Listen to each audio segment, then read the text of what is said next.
Welcome to the Dadvengers Podcast, sponsored by Connects, encouraging kids of all ages to think outside the blocks.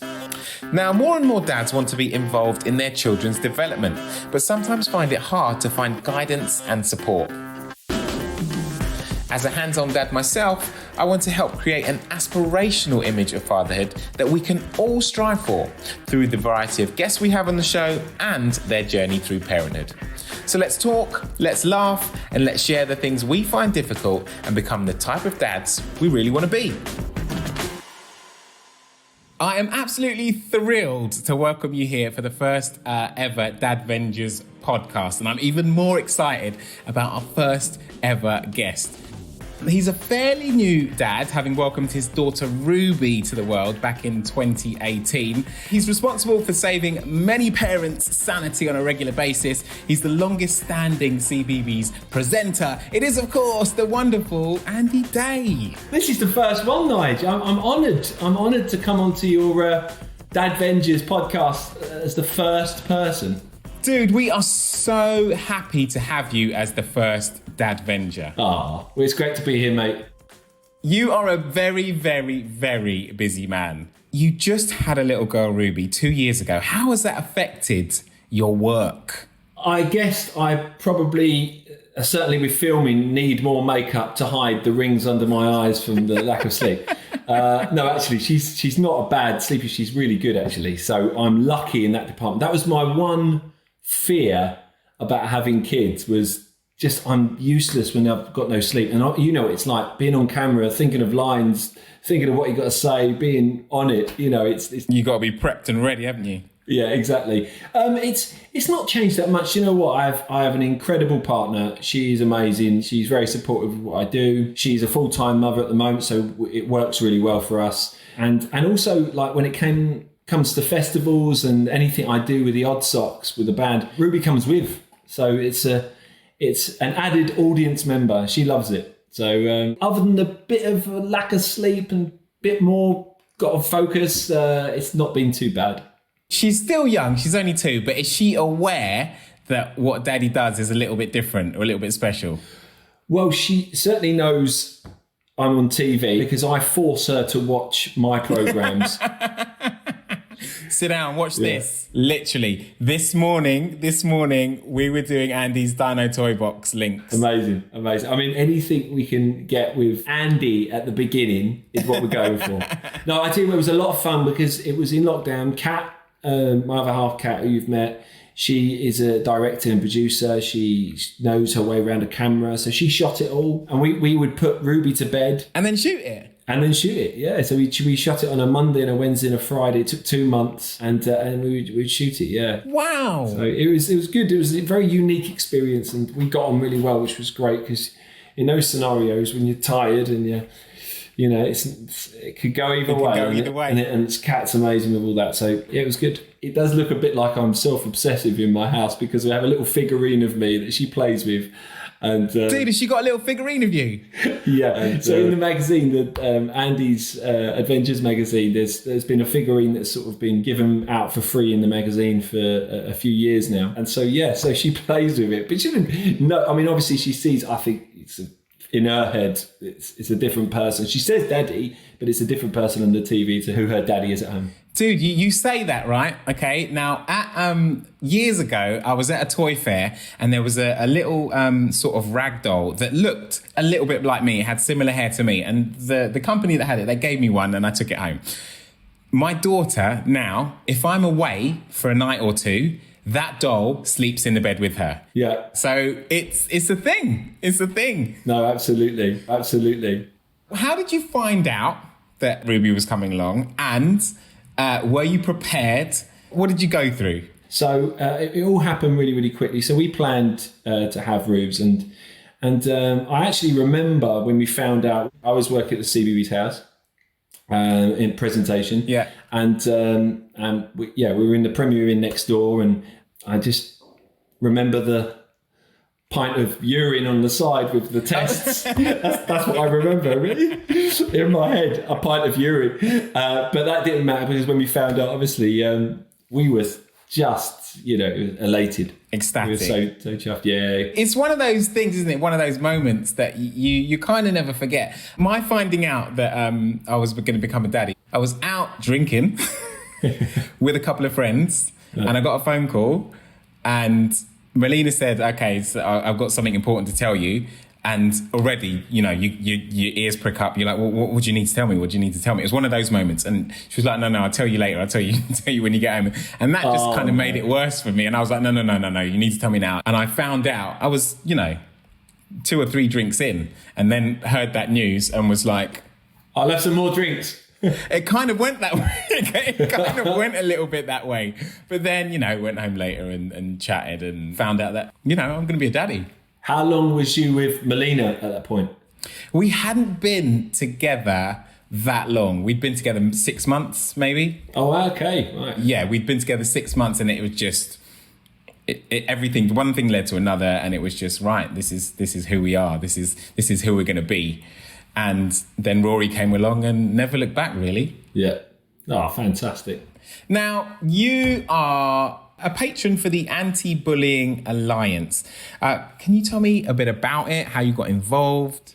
Yeah, the Anti-Bullying Alliance is a coalition of charities that are advocates to stand against bullying, basically, within workplaces and schools.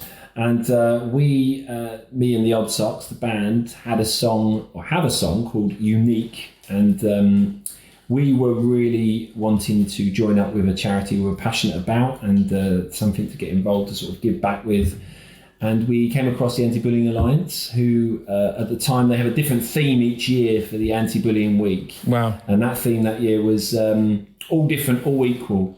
And our song Unique really fit in well with the message that they were putting out there. Right. And they were, at that time, looking to basically get more awareness within primary schools and preschools, of course, which is our audience. Yeah. So it just worked hand in hand. And together we were brainstorming some ideas of what we could do to raise awareness. As a result, we came up with Odd Socks Days. The kids in schools would come in with their a pair of odd socks, celebrate their differences for the day, raise awareness, and talk about anti-bullying, and it went from there. And each year we've written a different song based on the theme, and it's got bigger and bigger. Wow, dude, you're doing a really, really good thing there. The theme this year is United Against Bullying, and so we spoke to lots of schools, spoke to lots of kids to get some ideas to what the song would be. So we've got a very good song for that. So for anyone who might be listening, who might want to find out more about the Anti-Bullying Alliance, where would they go? So there's the Anti-Bullying Alliance website. You can have a look at their sort of ethos and how to get involved in Odd Socks Day, which this year is the 16th of November, Anti-Bullying Week. Check it out, get involved, get those schools, get everyone involved. When you were in school, did you have experience of bullying, or did you have a friend who was bullied? Is that what gave you the impetus to get involved with a group like this? I wasn't bullied. I saw a lot of bullying behaviour when I was younger. Yeah. For me, I think what it is, Nigel, is that most of our songs are about characters that are sort of a little bit outcast, feel a little bit different, a little bit introvert, and they haven't found their way, and they're not confident enough, and it's about sort of celebrating their own differences and getting that confidence, and to do the best that they can do throughout life and not suffer too much, if you like. Because bullying is always going to happen. You're always going to get some kind of bullying behaviour you're going to experience through life at some point. Yeah. And it can change your life for a real negative. Yeah. And you can become malevolent. We go down dark roads that you can't come back from. It's being able to give the kids the tools to understand what that's about, so it doesn't affect them enough for them to sort of go down that road of doing it themselves or completely shrinking as people. Do you ever worry about Ruby being bullied? She, like all of us, is going to go through times where she's going to be challenged as a person, and all me and Kat can do is give her the ability, or allow her the freedom to realise herself and be strong in those situations, you know what I mean? And if she can't be, then we'll certainly support her and try and make her understand it. You just never know what's going to happen. So I'm not too worried. It's a good way to be. You deal with each problem as it comes, and you work with that. You work with Kat, you work with Ruby, and you overcome any obstacle that may arise just as and when it needs to. It's a really nice way to look at things. What impact or influence do you think music has on children? You've started a band because you love music. Music can bring out things in you that no one else or nothing else can. Yeah. You can listen to it and go, oh, that's exactly what I'm going through, or this is exactly the mood that I want to be in. And you have that power. That's your world. It's your space. It's what's going in your world, of which no one else can touch. And I think music has that ability. It's not saying you've got to be like this, or it's not someone telling you what to do or what to like. You choose it, you know what I mean? You like it for whatever reason. Yeah. Music brings out the things that you might not have the ability to bring out yourself. I mean, that's the sort of serious side. The other side is it's just, you know. Lots of fun.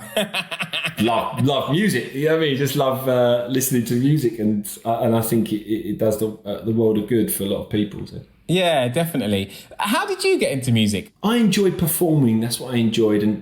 And I loved listening to Motown, soul music. I suppose it was my mum used to blast out music when I was a kid. Like, it was always loud in my house. Yeah. So she played like UB40 and, I don't know, Mariah Carey and all the divas and stuff like that, you know, blasted them to the top. And so we constantly had music, and I loved it. I loved listening to it all. And I also loved singing and, going into sort of like talent competitions that were just local to us, just because I enjoyed hearing the sound of my own voice. I enjoyed singing. I always enjoyed singing. I mean, I always wanted to be in a band. And it sounds like you had a really, really fun childhood. I mean, what else do you remember about it? What was your dad like? My dad, very sporty, loves his sport. He trialled for Millwall. He'll tell you that every day. Back in the day, I'm not sure how much I'd be proud of that, but no.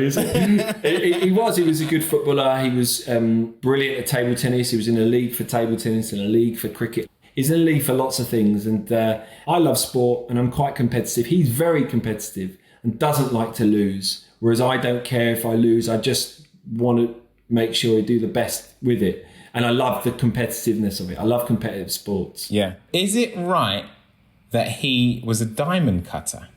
Yeah, that's right. A diamond polisher. Yeah, he worked in Hatton Garden for many years. Retired now.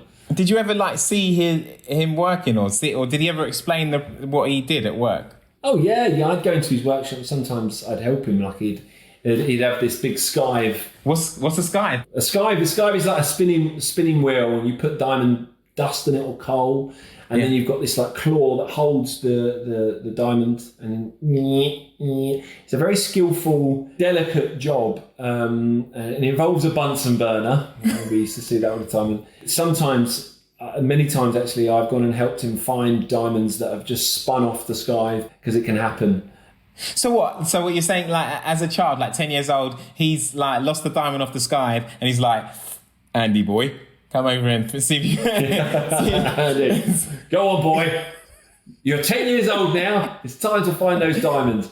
Yeah, it was slightly older. I'd be in London or something and say, son, I can't come and meet you because I've lost this £200,000 diamond. You're like, okay, I'll come and find it, you know, and help you. And I would actually. Sometimes I did find a couple of diamonds. They weren't £200,000, but very skillful, yeah, very skillful. And he did that for 35 years. Good, that's cool. That's a really interesting and cool job. He's brilliant, actually. He's done most of my mates' sort of like engagement rings and stuff like that. And he really sorts them out, and he has done in the past. And he's brilliant. Has the way your dad was with you sculpted the way you're going to be with Ruby? Yes, but mainly because of what I wouldn't do. No, that's exactly what I'm getting at. Sometimes I find myself talking to Ruby how my dad and how my mum might have spoken, even like the sound. So Ruby, you know, I even sound like my dad sometimes. But lots of things, like my dad was an old school dad. He went off to work. He didn't change nappies. He didn't do any of that. Do you know what I mean? He was of that era of my mum done everything. She was a stay-at-home mum. She was like, she cooked, she cleaned. That was her role. She enjoyed it. I'm sure she would have wanted to escape many, many times, but she loved it, and they worked well on that basis. But he was good. He's a good dad. My dad was at work from, 8, he was out of the house by 7:30 and wouldn't come back home until, 7, 8 o'clock just before we're going to bed and stuff like that. So, he was fully working to provide everything for us and all of that. Absolutely. And I think that has made me want to be more hands-on with my children. Well, absolutely, mate. I think it was very different. Morals were very different. Society was very different. Technology was very different. Situations were very different. My dad, like your dad, he worked all day. He came back. He wasn't in that headspace to sort of sit there and play or anything like that. But he would do bedtime, and I remember that quite clearly as well. And my mum would it would be my mum that would sort of look after us really most of the time. Yeah. But yeah, I would definitely say we're in those situations as well. There's a lot more knowledge out there. There's much more of a change of heart and spirit and, of how we bring our kids up and what's good for their development and what's not. And so for us, there's a responsibility there now. So I'm going to help my partner out as much as possible because it makes for a much happier life and a much better place for development for Ruby or your kids. Yeah. There's lots and lots of resources for mummies and mums, which is great. Absolutely fantastic. I think there are less for fathers and dads, which is kind of how Dad Vengers came about. Right. And it's about providing more information and support so that we can be the dads we really want to be. What do you use? Or is it just talking to friends? Is it just talking to Kat? What's out there for you? I'm not much of a sit there and look things up type of person, and Kat is. And that's really, I've learned a lot from Kat. Do you think it's important that guys talk to each other about being dads? Yeah, definitely. I think people will always talk to people that they can relate to. You can't get the information that you really want to talk about from anyone better than another dad who's going through very similar things, probably. And from a male perspective. Definitely. I think it really does help to have conversations about it. And to know that you're not going mad. You think, well, I do that. Is that, should I be doing that? And you talk to your mate and he goes, oh, I do that. You go, oh, yes, I do that all the time. Suddenly that release, that weight comes off your shoulder and you're like, right, I'm not a bad dad. Yeah, that's it, exactly. One example of that is we started our dad chats on a Friday night. So on a Friday night, I jump onto Instagram and between 20 and 30 dads will jump on and we'll have an Instagram live chat where we talk about a couple of subjects that are close to parents' hearts, whether it be mental health, whether it be kids starting nursery or school. And we really learn from each other and share experiences. And it's something that was never out there when I was a child, and for dads and parents. But I find it really rewarding and really helpful, and so do the dads that are involved in it. I think responsibility is a massive thing with fathers. I think it's very easy for men to be irresponsible and not grow up and not pull their socks up and actually, take that task to hand and just go, oh, okay, well, our partners would do it.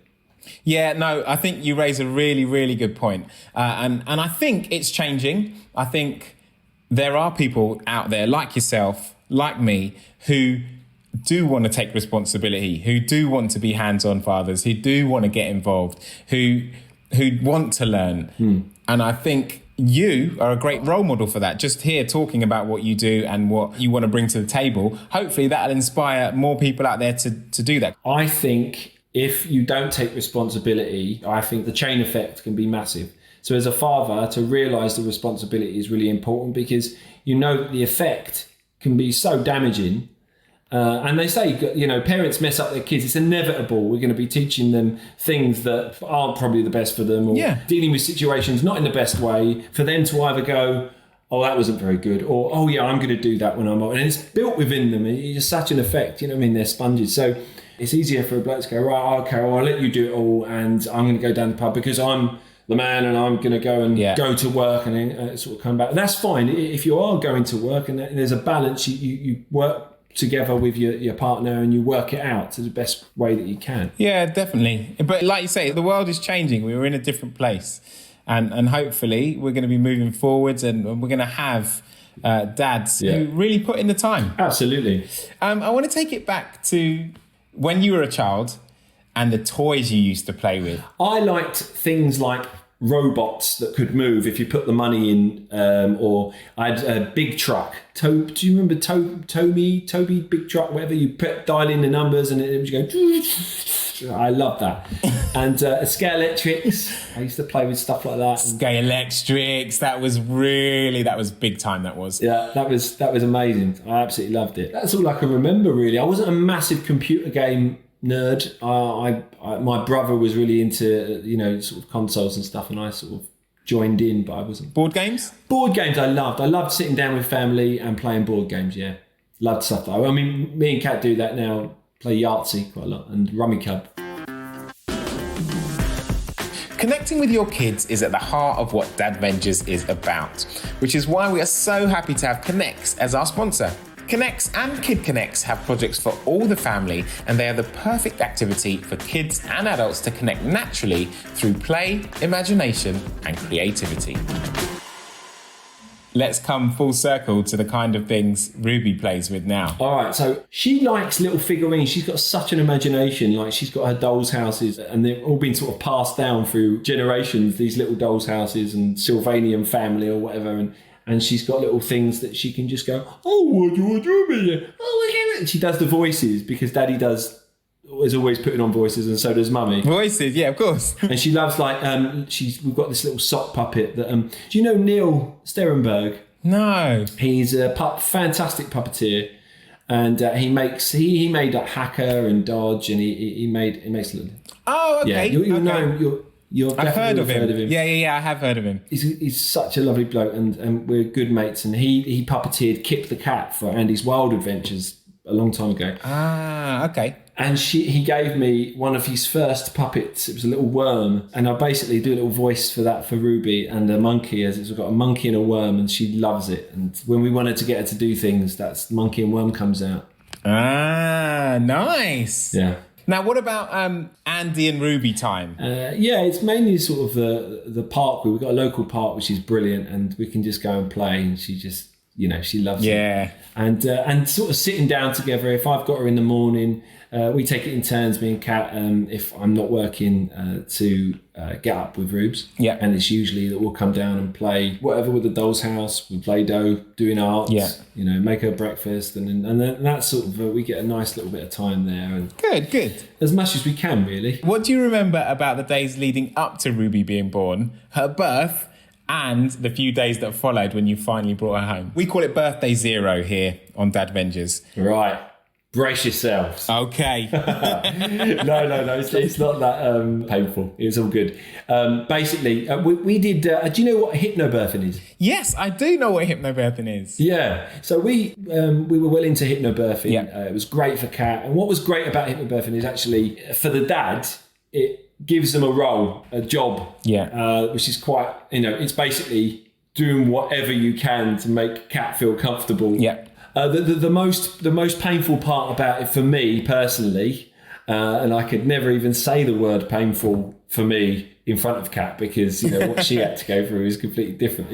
Yeah, you've got no reference of pain. Yeah, exactly. So with hypnobirthing, basically I was making this sort of meditation tape that's a guided sort of meditation for Kat to hear my voice constantly, so she can get into a state of comfort. Okay. When she's on the day, when she's giving birth and stuff, and so it can completely relax her. So we went down that line, and it was cringy for me to hear my voice sort of blasting out. You are amazing. You could, you know what I mean? And I do it in that way as well, for Kat to sort of relax during the birth. You didn't drop in any Odd Socks tunes? No, I shouldn't I? Oh, always thinking. Come on now. Yeah. If you feel like a freak or a geek, can you wig? No. And so that was really quite difficult on the actual day. We had a water birth, and it was serene. It was lovely. Kat was amazing. So all went to plan then. Your plan, hypnobirth, water birth, all went the way that you thought it was going to go. Because some people have some different stories. I know, mate. Well, I know we're very, very lucky and count our blessings for it, because Yeah, it all went to plan. I mean, on the build up to it was quite funny.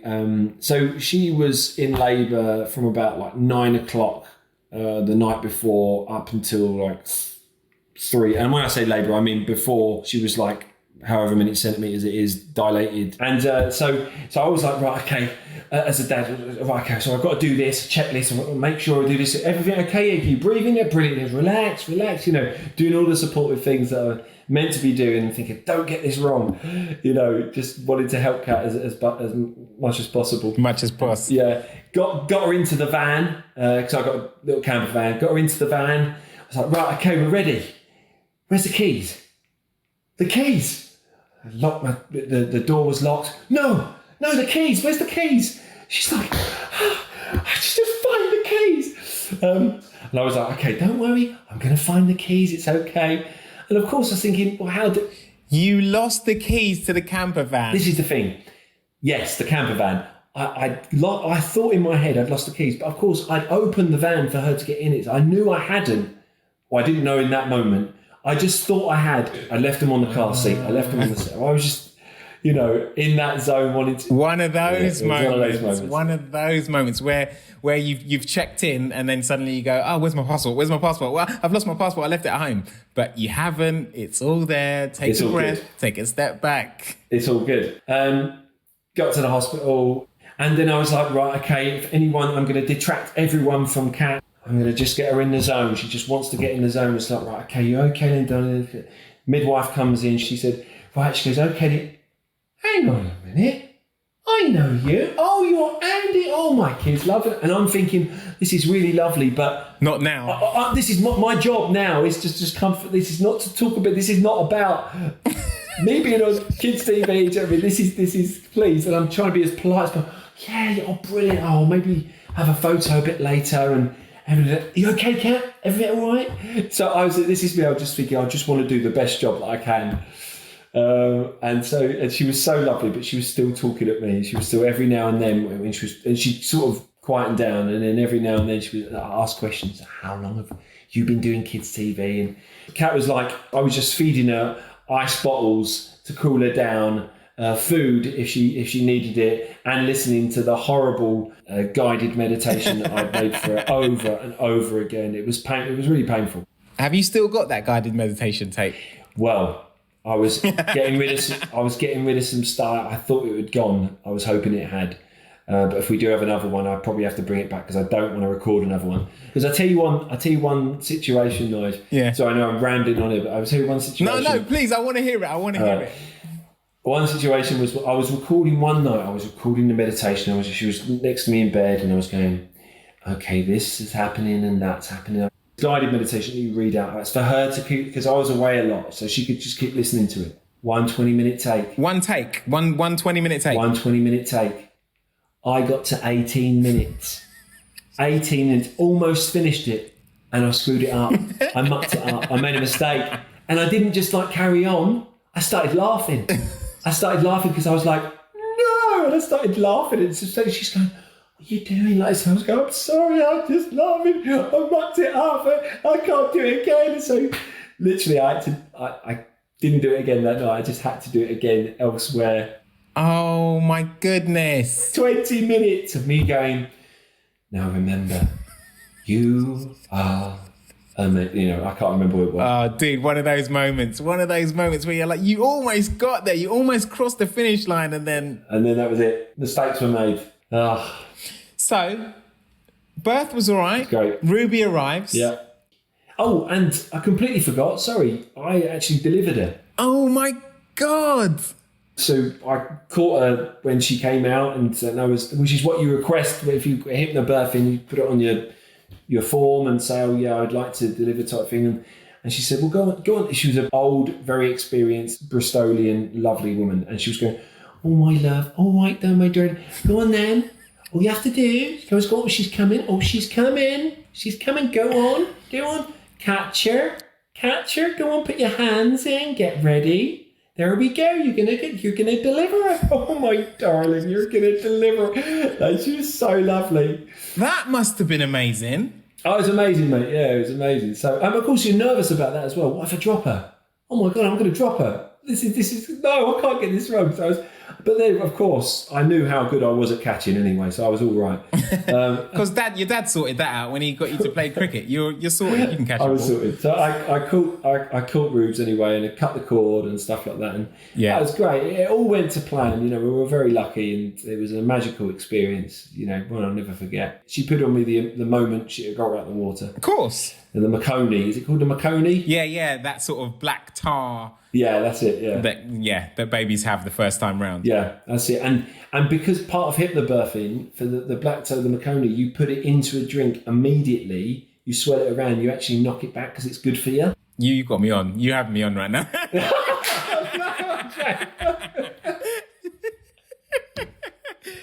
For about half a second. They call it a Maconi cocktail. It's brilliant. Right? Brilliant.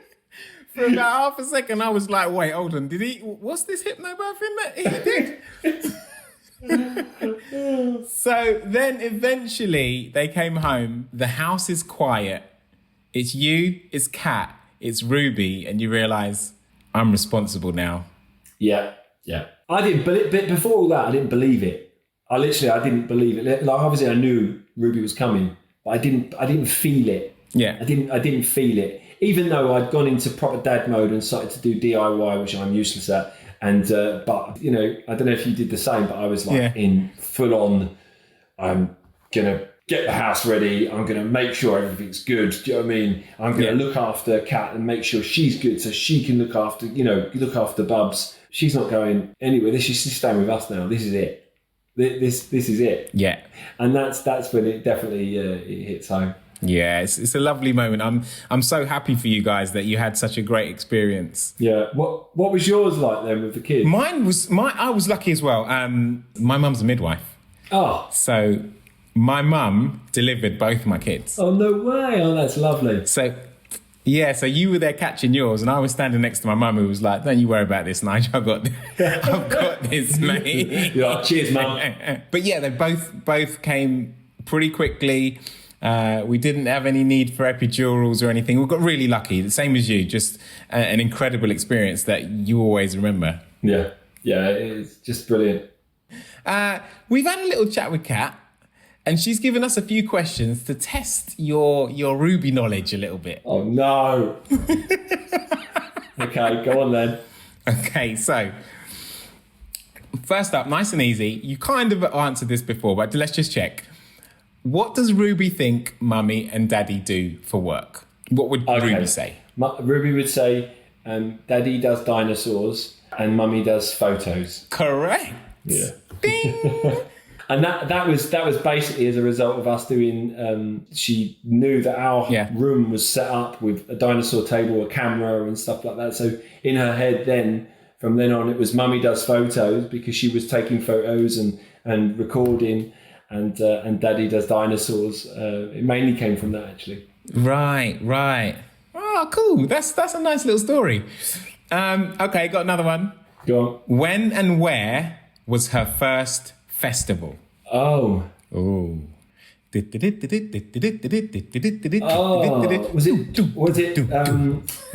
Geronimo? Yes, it was. Yeah. And it was Geronimo Festival. Yeah. Oh, and I thought it might have been Glastonbury.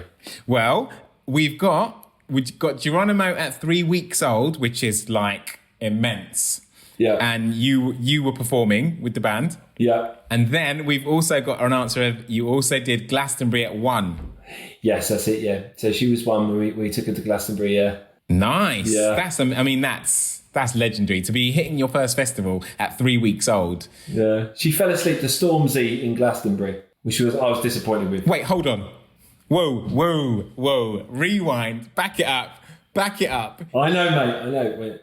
Me and Kat were wide awake, but she fell asleep to Stormzy. I was like, how can you fall asleep to this? You were there for the old Stormzy set at Glastonbury. Yeah. It was brilliant. Magic. I can imagine. That must have been immense. I appreciate anyone that gets on that stage and gives it their all, because then you feel like you're doing this for the audience. And that's exactly what Stormzy did. Yeah. And was brilliant. For Ruby, though, she fell asleep. That's because she's into something else, which brings me on to our next question. Oh, go on then. Aside from Andy and the band, what music does Ruby like to listen to? Bob Marley. She's a massive Bob Marley fan. Ding! There we go. Correct answer, yes. What does Ruby find hysterical that you love to do for a giggle, but really you probably shouldn't be doing? Well, it's got to be farting. Is it? Yeah. Even if I'm not actually farting, I'm making a fart noise because I know it makes her laugh. Keep doing it, mate. Keep doing it. Get it on film. See, you know, you were talking about what it's like there should be more information for dads out there. Yeah. That would be my little gem of information. Yeah. Find those things, no matter what they are, to make your little kid laugh. That's awesome, dude. That's a nice little gem to take home. Okay. Any more? Last one from Kat. Go on. What happened when Kat recently asked you to watch Ruby while she made her lunch before nap time? You see, you've already got this one. And you were told to make sure she didn't fall asleep on the sofa. Yeah. So Kat was like, I'd been with her all morning. Like, it's really important. We've got her into a really good sleeping cycle, and she's great. She still has her naps in the afternoon. Yeah. She's got to be down really no later than 1. Otherwise, she's overtired and she is, she's just like wired, and then it just ruins all the sleep pattern. So messes it all up. So my only job that morning, I was working, I was doing some admin and stuff like that. So I wasn't with them, and they came back, and my only job really with Rubes was, right, Andy, I'm going to go make her lunch. She can't fall asleep. So just sit here watching Highway Rap with her. Make sure she doesn't fall asleep. Yeah, of course. I went, she'll be fine. Make sure. Yeah, of course. So I sat there and I was thinking, I don't think I've seen Highway Rap the whole way through. And I was like, and then Kat come in, she went, everything all right? Yeah, it's fine. She went, what are you doing? Ruby's asleep. I went, oh no, Ruby. Oh, classic. We've all been there, though. We've all had those daddy moments where, we get given a responsibility and get engrossed in something. You were researching what she was watching and what she was into and making sure it was quality this is content. Exactly what I told Kat. I said, I was working. You don't realise it. I was working, researching to be a better father. And here you come in, having a go at me. No, that was lovely. You got all of your Cat questions correct, mate. So well done. Brilliant. So we're wrapping things up, and I want to know, what would be your advice to a soon-to-be dad? I think it would be patient and supportive to your partner. What they're going through is like immense. Yeah. And there's not really much understanding of that, I think, from a male perspective. Of course there's not, there's so much going on. Yeah. But it's just, just be there. Be there, be present. Be there and deal with it. That's what I would say. Yeah, totally. That's awesome, mate. Last question before you go. And it is, if you could have a dad superpower, what would it be? It would be, a dad superpower, it would be to be in 3 different places at once. That would be a dream. Because I could always be with Ruby, I could always be doing my work, and I could always be out with my mates. It would be an absolute dream. 3 Andys. Aren't there 3 Andys anyway? I mean, I saw one on Dinosaur Adventures. I saw one doing a prehistoric bit, and then I think I saw one doing a dino toy box. So who knows? Maybe there are 3 Andys. Possibly. Oh, buddy. Andy, you're an absolute legend. I've waffled on so bloody much. I got to a point, I started thinking, oh my God, I'm bloody knackered. I'm talking so bloody much. I can't thank you enough. Yeah, thanks, mate. Thanks for having me on. This is it's always good to talk, Dad. No, thank you. Have a lovely evening, and we'll see you soon. Cheers, mate. Take care. What an absolute pleasure it was to have Andy Day on as our first guest. I still can't believe he delivered his own baby, and that he refrained from dropping an Odd Sock song into his hypno tape. Joking aside though, I do think that anything you can do to make your children laugh is a brilliant piece of advice, and I'll definitely be checking out the Anti-Bullying Alliance and all the great work Andy and his band are doing in support of that. If you want to know more about our Dad Vengers community, or if you have anything you'd like to share with us, you can do so at dadvengers.com or contact us through our Instagram or Facebook channels. Thanks for listening. This has been the Dad Vengers Podcast, sponsored by Connects, encouraging kids of all ages to think outside the blocks.